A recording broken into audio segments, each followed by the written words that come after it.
Well, everyone, the iPhone 11 Pro is actually going to be getting a fairly big update this particular year, and I am so excited about it. And it's not necessarily maybe the iPhone that's going to be getting the biggest update of this year. Clearly, that's going to be the iPhone 15 and the iPhone 16. But the craziest thing is that this particular year, this could be the first time in a long time where these iPhones, especially the iPhone 11s, including the 11 Pro, is probably going to be getting one of the biggest UI changes of all time. And I'm so excited about it. So some of you may know, iOS 18 is rumored to be one of the biggest updates from one device to the other. Apple has kind of said this, they haven't stated anything about iOS 18 just yet, but a lot of leakers have kind of suggested of what iOS 18 is going to be bringing. Now, one of these biggest changes, or one of these big changes, is basically going to be that UI change. Again, this is probably going to be the biggest change we're going to see from one device to the other, and from one software version to the other. Some leakers are kind of stating the same exact thing. Now, the big thing you have to keep in mind here is that, for one,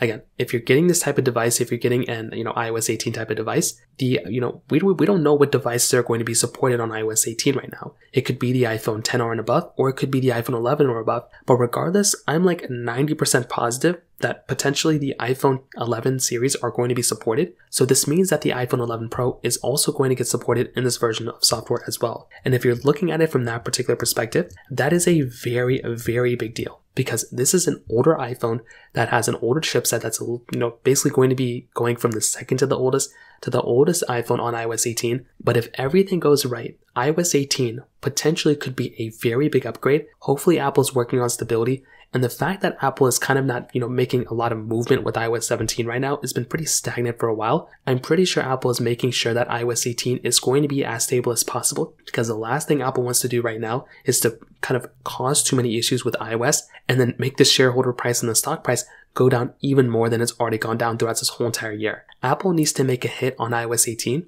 And the only way for them to do that is to make sure they don't mess up iOS 18. If iOS 18 is perfect, then I'm sure that's not going to cause that much of a change in their price or whatever in their stock. But if iOS 18 is terrible, that is going to tank that price even more. And that's the last thing Apple wants to do right now. Also, considering iPhone sales have gone down so much, I'm pretty sure Apple's going to make sure iOS 18 is as stable as possible. Meaning, the iPhone 11 Pro, regardless of all of this, is probably going to be getting a very stable first beta. That's definitely going to have problems, but it's going to be more stable than we'd probably expect otherwise. And I think this is a very, very big deal for this type of iPhone. I'm so excited about it. And regardless, whichever way you look at it, I'm pretty sure iOS 18 is going to be a monumental upgrade for this particular device. So in terms of that kind of covers it up here. If you have any other thoughts or questions, let me know in the comment section below. Hit the like button, that would mean so much, but definitely hit that subscribe button. More importantly than everything else, I love every single one of you guys. Hopefully I'll catch you guys in the next video. Peace out till then.